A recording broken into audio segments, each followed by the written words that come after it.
Hey, welcome to my playthrough of Enemy Action Ardennes. I'm going to play the German breakout scenario, which covers 5 to 6 days, goes from December 16th up to possibly the 21st. At the end of day 20, you're supposed to stop and count your VPs, and if you have a minimum of 33, then you are allowed to proceed to play the day 21 part of it and see if you can get more for a victory. I'm probably not going to have 33. I'm not at that point in the game yet, but I'm telling you right now, I'm going to go ahead and play through day 21 anyway, just to show you all the rules, because the intention of this video is to be instructional. And for example, the Allied air interdiction rules only come into play on the 21st. So I figured let's just go all the way through day 21, regardless of the VP situation. Okay. And I should mention, this is actually my second attempt at doing a playthrough video for this one. It's very challenging because it's very, very rulesy. There are a lot of intricate rules, and it's very easy when I'm making the video to get distracted and kind of go off on a whole rules explanation. So I watched the video that I had made of the first impulse, and I sat on it for a couple days, and I've come back, and I'm going to try to be a little bit less, I'm going to just try to keep things moving a little bit more and only explain rules as necessary, and not necessarily stop and explain everything. Because I just want to give, my intention is, give you a sense of how this thing plays and see if it's something that you would like. It's certainly not to show you how an expert plays it, because I'm not there yet. But I do quite like the game, with the exception of a couple things that I'll get into.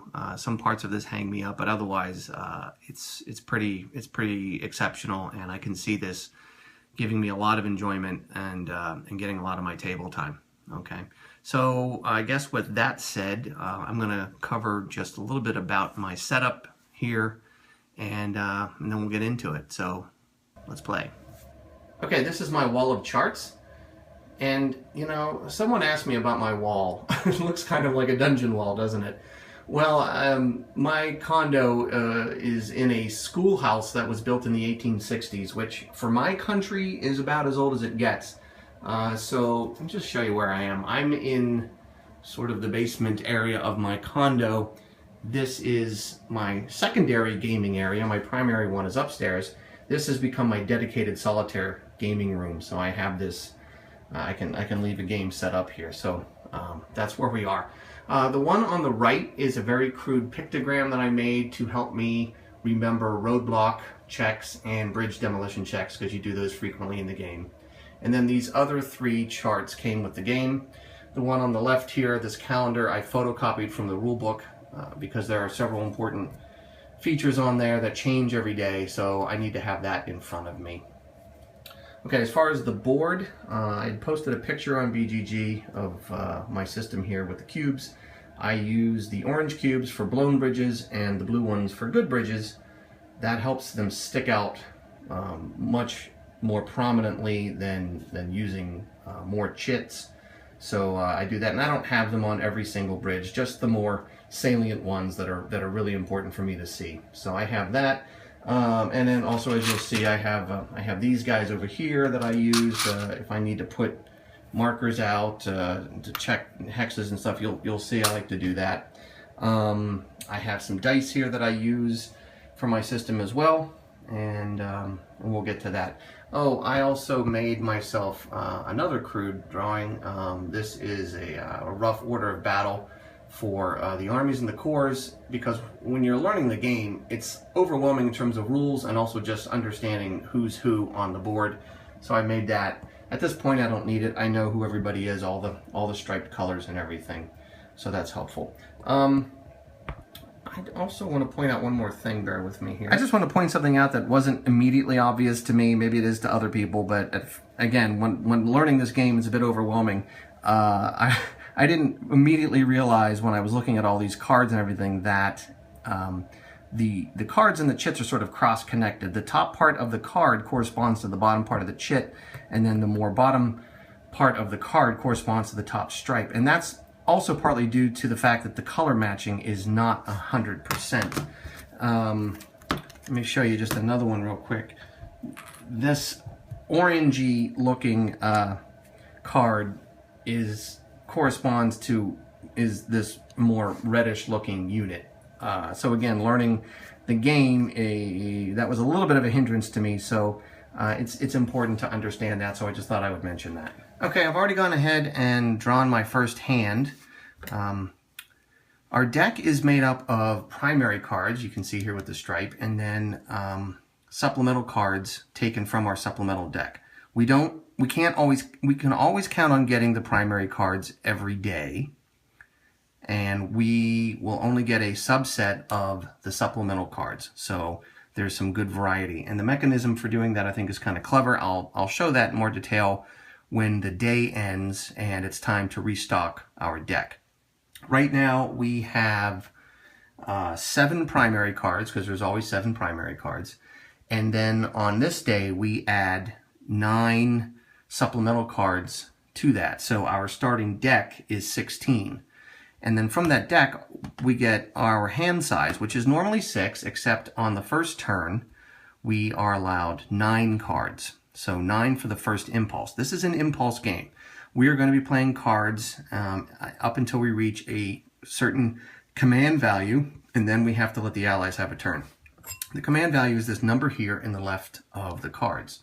So on the right, you can see they all say 16, because that means these are all available on day 16. Every day, additional cards may or may not be available to us that we can add to our deck for us to possibly draw.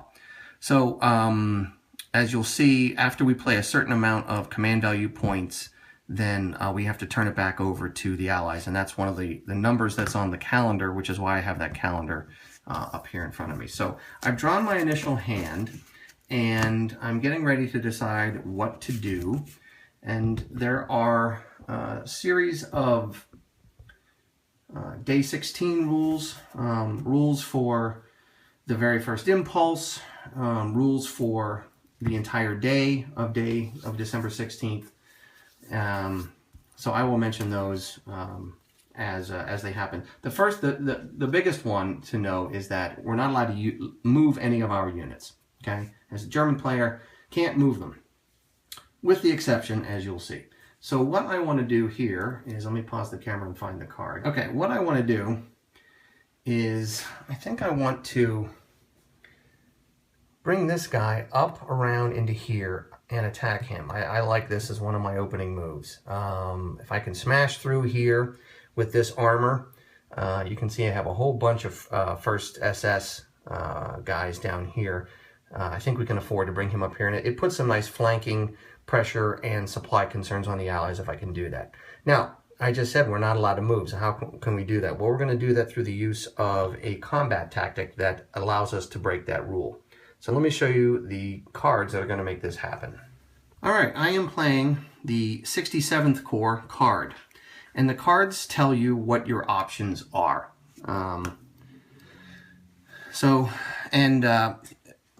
For the German solitaire game, anything with a G here is in play. If there was anything with an A that would, not be applicable, that would be only playable in the Allied solitaire game.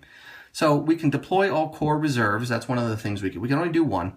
There are no reserves for us to bring into the game at this point. The German army has already moved up here, at least for this guy, for this core. We can activate all units in the core. That's what I intend on doing. And then anytime you see this red box with the white letters, that refers to calendar days. So if it's day 20 to 29, we can use this card to assign a replacement point to a unit. Or we can activate any one unit on the board, not just necessarily from this core. That unit can't attack, but in case you want to move it, it can come in handy. And so, part of the big part of the fun here with the cards is deciding to do one of these things here that the card allows you to do, or to use the bottom part of the card as a combat tactic. Can't do both.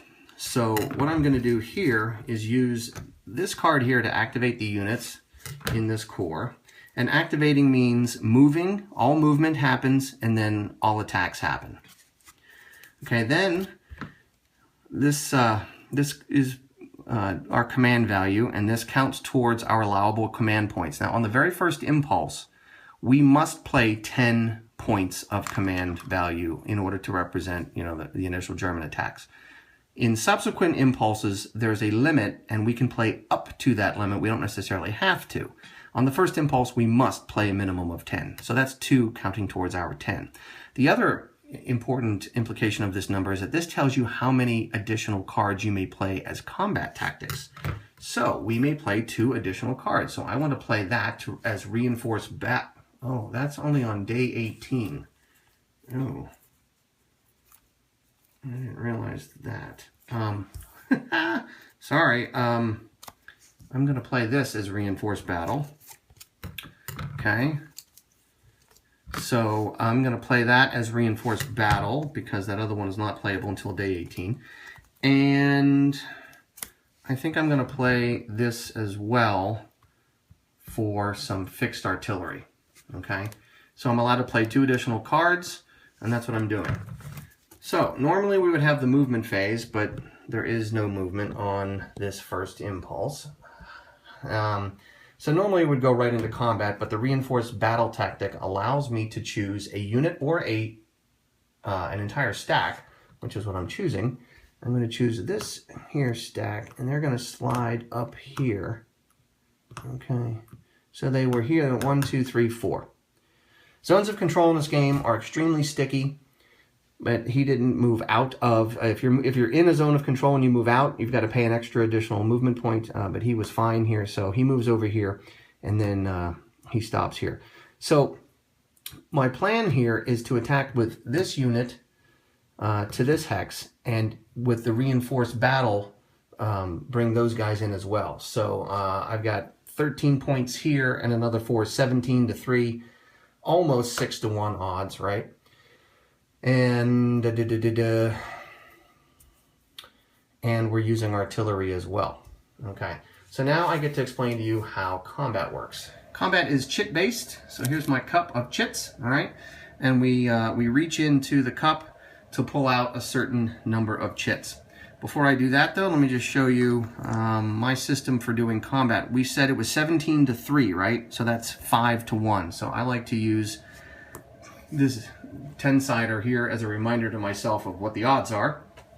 And then I have to calculate the max number of chit pools, and that's what I will record with this die.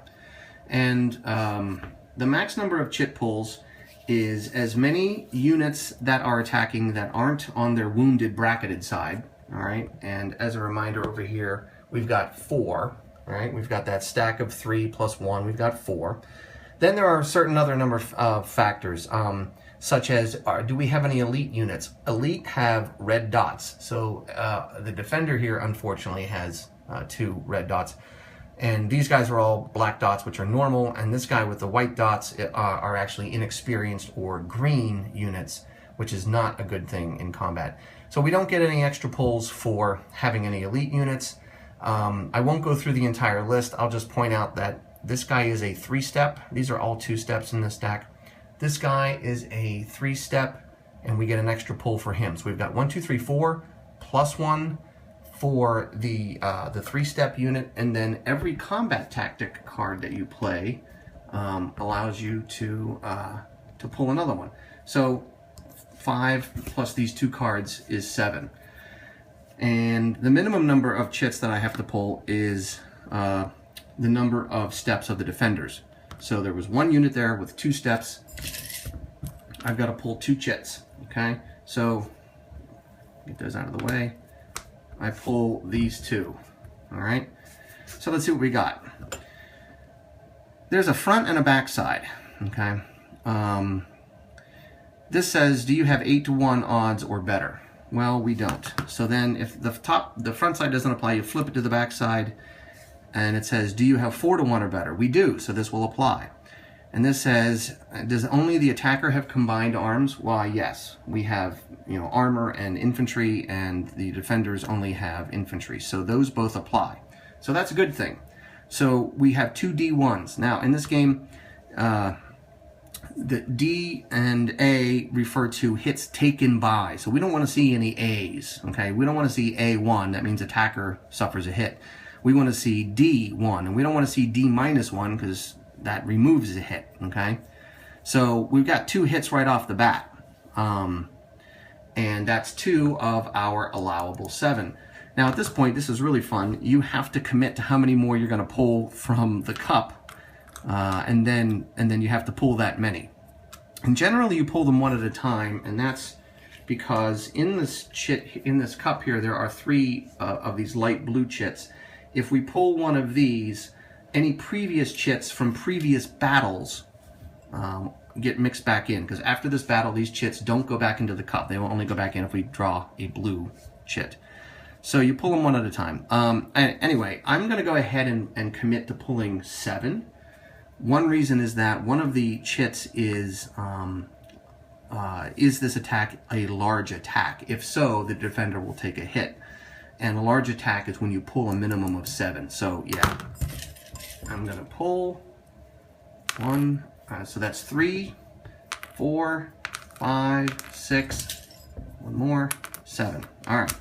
So let me line them up here and see what we got. Okay, these were our first 2. Those apply. Is this a flank attack? No. Flank attack is when you're attacking from 3 different hexes. We're attacking from 2. So let's flip it to the back. Is it a 1 hex attack? No, because we're attacking from 2 hexes. If it were a 1 hex attack, you'll notice it's D-1 kind of cut off there. But it would have been D-1, which would have canceled one of these. So he does not apply. We got another, does only attacker... oh, sorry, this is the original only attacker has armor. This one we got was only attacker has combined arms. Yes, we have combined arms. They have infantry only. All right, now this chit is asking about the terrain. Is this happening in a forest or a city? No, it's happening in this color hex, which is considered broken. So let's flip to the back, and it says broken is actually good for us. A lot of times it's bad for us. All right, so we got another hit. And this says, do you have 9-1 or better? No. Do you have less than 4-1? No. So that does not apply. And this says, did the Allies play the air power tactic? No. And this says, did the Germans play air power? No. So on that note, let me stop and explain, how would the Allies have played air power tactic? Well, normally in battle, before we actually pull these, we would have to come down here and pull a card from the Allied command deck, okay? And based on what that card is, it might pull another unit into the game from the reserve box, okay? These reserve units. It might pull one of them into the game as what's called an undetected defender, somebody we didn't realize who was there. So that's why I want to use a die for my odds, is because you can't count on how many factors you're attacking. So we had 17-3. Well, had I pulled the right card for the Allies, I might have put another unit in there. It might have been 17-6, and then I would have to adjust this. As part of the surprise attack on December 16th, we can skip the Allied combat card pull. And if that card, so if this card didn't give us, give the Allies an undetected defender, it might give them a combat tactic such as air power. So that's how that can happen. So on first impulse only of day 16, we get to attack with impunity. We don't have to worry about those pesky undetected defenders or any combat tactics messing up our plans. So this went extremely well. This went better than the first time I did this in the first playthrough, so I'm happy with this. So let me show you now how advances and retreats work and applying the hits. So let me reposition. Alrighty, there is a process for applying hits. Alright, now this guy's a 2-step unit, right? He's got 2 dots, so it takes 2 hits to kill him. So what you do is you just go through this list for every single hit, and as a reminder, we have 1, 2, 3, we have 4 hits to apply because we got 4 D1s. And it occurs to me we didn't suffer any A1s, so we don't have any losses to take on our side. So hot damn, this was pretty good. All right, the first priority for applying hits says, has this unit retreated twice already in this combat? Well, of course not, they haven't. Okay, so it says if the number of hits, which is 4, is equal to or greater than the steps in the unit, which is 2, So, okay, and it is 4 is greater than 2. Then retreat 1 hex. So this guy wants to retreat. He doesn't want to retreat into an enemy zone of control. He really has 2 options, right? Here or here. All things being equal, he'll follow this blue retreat path. So that makes things nice and easy. So he's just going to go here into his retreat path. So that absorbs 1 of the 4 hits, okay? So now we go down to the second of 4 hits. Same process. Has this guy retreated twice? No. Do the number of remaining hits, are they equal to or greater than the steps in the unit? Well, yes, we've got 3 hits to 2 steps, retreat again. Same thing, all things being equal, follow the blue retreat path. So he goes over here. So now we've got 2 steps. So now we go back to the priority list, start at the top. Has this, oh, and by the way, when you retreat twice in this game, you take a dispersed marker. So he's dispersed. Has this unit retreated twice? Why, yes, he certainly has. Okay, now apply remaining hits as step losses. So he goes 1, 2, eliminated. Okay, so we pushed him back twice, which was going to be good enough, and then we eliminated him. Now we get to advance, all right? So there's a single hex advance, and then armor can do 2 hexes under certain conditions. So as the attackers, we can move in here, and then armor can continue a second hex with a catch. The catch being armor cannot retreat. The second hex that armor can move into, that armor advances into, cannot be into an enemy zone of control. So we can move into here even though it's an enemy zone of control, because that's our right for winning the battle. We're allowed to break the zone of control rule for the moment and move in here. But then if this armor were to advance again, it could only go into zone of control or zone of control. So it can't do that. So whoever moves in here is going to have to stop. So based on that, I'm going to move this stack in here. Stacking limit is 3 units or 6 steps. So we've got 3 units and 6 steps. So I'm going to move that guy in there. Quick note about retreating. If that guy had just been here but wasn't eliminated, we would have been able to follow his path of retreat and go here. What? Since he was eliminated, he does not leave a path of retreat. But had he, just been wounded and sitting here, that would have been considered a retreat path, and we would have been able to advance yet again. I hope that makes sense. Some of these rules get really intricate, so my point is that's as far as we can go on there. Now, I like to use a system of these, whatever color, it really doesn't matter, to show this was the formation that I activated. Okay, so I cannot activate him. I cannot activate that formation again until there's an intervening impulse, and our impulse is not over yet, right? So let's go back to the cards, if you will. Okay, so all of these chits, they just go here next to the cup. They don't go into the cup until I pull a blue combat chit. All right, let's look at our command value. 2, 4, 6. Even these ones that we used as combat tactics, their command value counts. So we've used 6 of our allowable 10. Okay? And remember, once we use 10 or more, our impulse is over. So I'm going to have to see if I can get one, well, certainly one more. Might be nice to get a third attack on this first impulse, if possible. So these cards are considered used. I'm going to get them off the board, put them in the appropriate discard pile.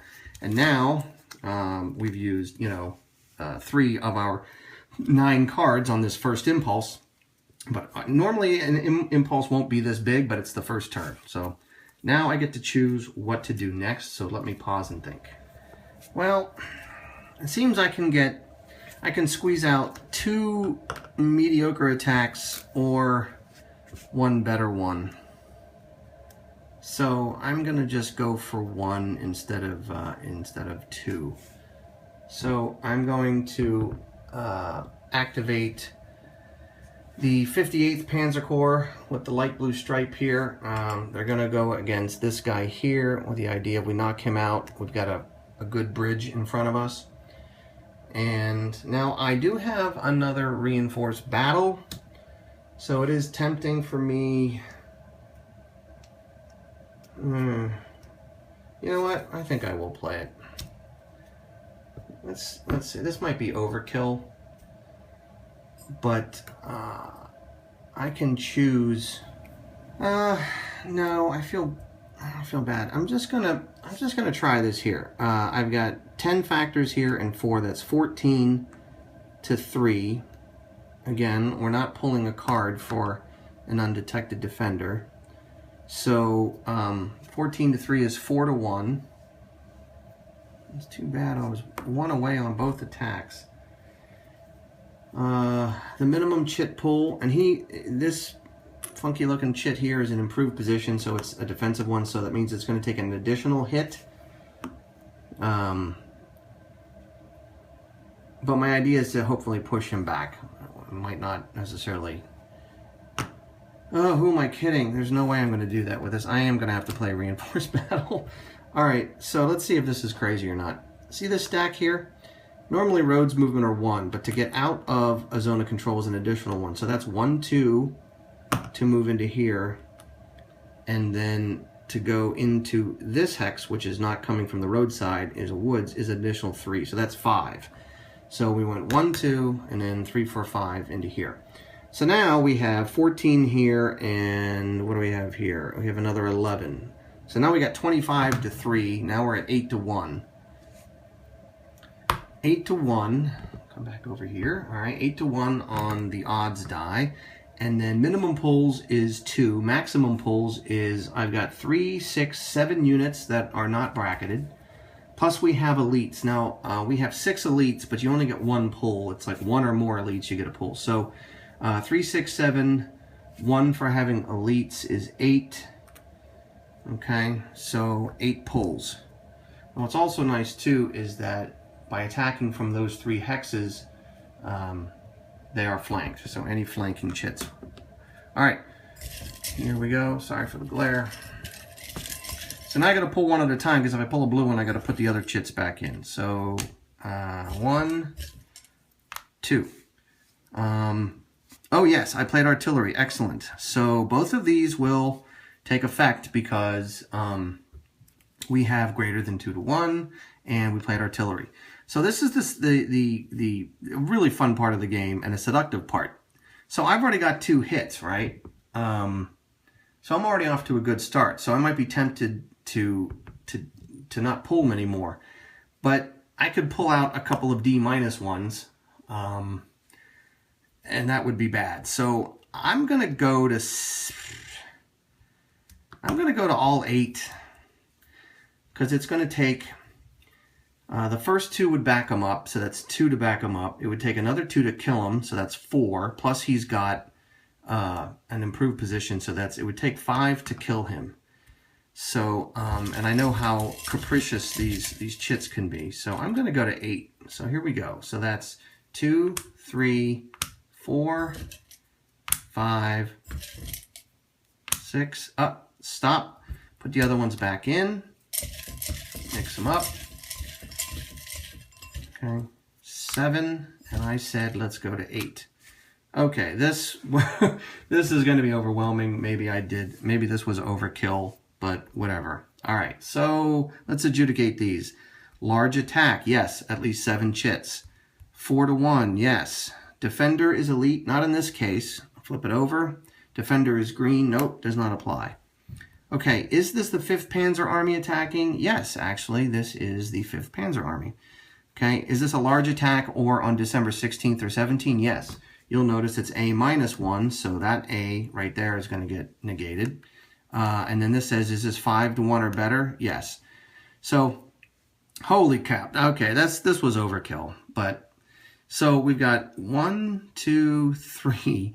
4, 5, 6, 7, 8, 9 defender hits, which is going to be enough to kill him without me going through the priority process that I went through before. And then as far as A's, it's going to be 1A, 2 A's, -1. We have to take 1 hit ourselves. I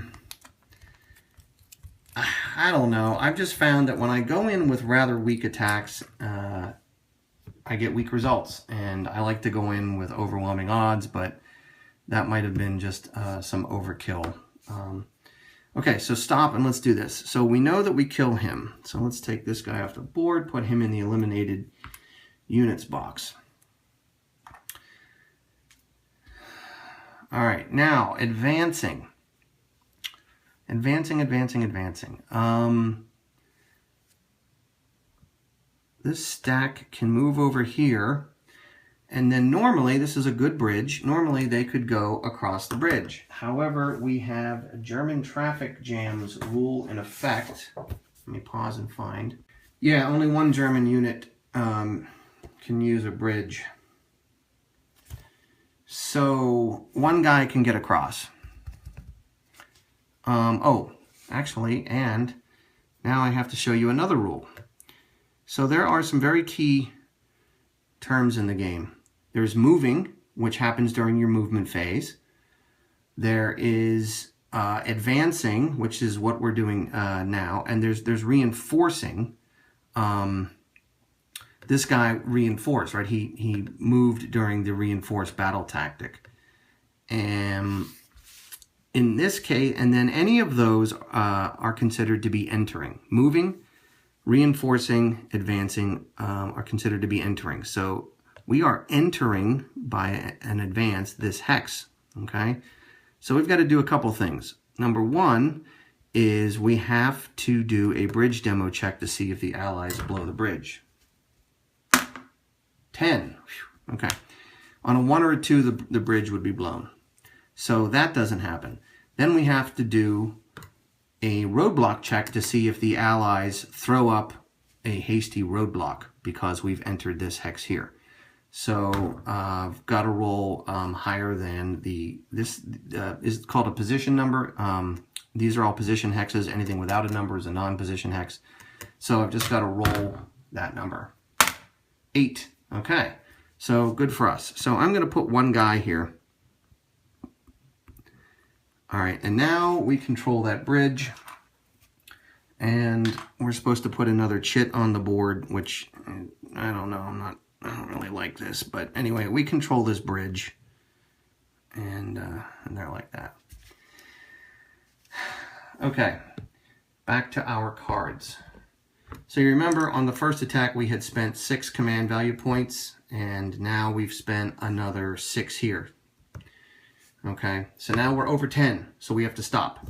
We have to stop and give the allies a turn at this point. So that's what we're going to do. Let me stop here and load this thing up. And then I've got 3 cards left. All right, and I'm going to draw another 3 because our hand size goes back down to our 6, which it will be for the rest of the game. Actually, you know what? I feel like doing one allied turn before loading the video up. So let's go ahead and draw the first allied card. Okay. Oh, good old no command. All right. So normally, the cards here will tell you which core is going to do something possibly, and then you go down the list of events or actions and see what it is going to do, if anything. This one is just a special one. It comes in, it's not going to activate any particular core or division or whatever. So we go in and look at the events. Remember our calendars. So this one's not happening because it's not day 20 and 29. But Engineers is happening. So on day 16, the Engineers event happens. Okay, the Allied Engineers event tells us priority 1 is to replace a roadblock that's already on the map with a reserve unit. So first roadblocks come in, then they turn into units. That's not the case. There are no roadblocks yet. So priority 2 is to go ahead and place a roadblock marker in an unoccupied road position hex. And remember, position hex are the ones with the circled number. With a hold value, that's the number in there. It's called the hold value, which you'll see later why it's called hold value. With a hold value of 3 or more and within 2 of a supplied German unit. And it also has to be in both Allied and German communication and not adjacent to an Allied unit. That's a mouthful. I gotta be honest, the roadblock rules and the reserve rules trip me up in this game. I guess as I play, I will get better, but they force me to stop. So I'm gonna pause the camera and put out my markers and show you where the possibilities are and then how the tie gets broken. Okay, my friends, I sometimes turn these reserve roadblock and reserve checks into bigger deals than they probably have to be. I'm just an obsessive double checker, and sometimes it just hangs me up in this game. So I'm going to try to be a little bit more liberal about it, and if I miss something, so be it. So I think I've got this right here. I put some of these markers out to show you. This one is, I used red to show that it would not be a candidate because it's 3 or greater, which would be would work. However, one of the stipulations is not adjacent to an Allied unit, so that won't work. Same deal here. This is in German and Allied communication, but it's adjacent to an Allied unit. That would not work. And then when we come down to this guy here, he's not adjacent to, it's 3 or greater, not adjacent to an Allied unit, but it's not in German communication. And this seems like a good time to talk about German communication, or communication in general. Communication is very simply an uninterrupted line of hexes. And depending on what side you're talking about for the Allies, it would be from the western side of the board over like to that hex, okay? It can't go through an enemy zone of control unless a unit of that side is in the hex. So for Allies could trace communication through here because they have an Allied unit. We can trace communication through here because we have a German unit, right? But zones of control, block it. So for this hex to be in German communication, we would have to draw a line. A line would have to come up here that doesn't go through any Allied zones of control, and this guy here is projecting zone of control here. This guy's projecting zone of control here. So we can't get through here. We can't get through any of these to get communication down to this guy. So I believe the only candidate for this roadblock is going to be here. Good thing we advanced this guy into here because that would have been a candidate. But this is a road position hex of hold value 3 or greater. It is within 2 of a supplied German unit, and it is in both Allied and German communications. Allied communication because from here, boom, it goes over here to the west, and German communication because it can go down here and then here, and it doesn't touch any Allied zones of control. So I believe that guy gets a roadblock. Whoop, that's a blown bridge. We don't want that. Oh, they're just on the other side. That's how long it's been since I played. Boom, roadblock. Okay. And then that's all we do for the Allies on that turn because we satisfied one of the events on the card, which was engineers. Now it would go back to us with 6 cards, and the command value for the next turn is going to be, for the rest of the day, is going to be 5. We're not going to get to play 10 command points again. All right, now I will load this up.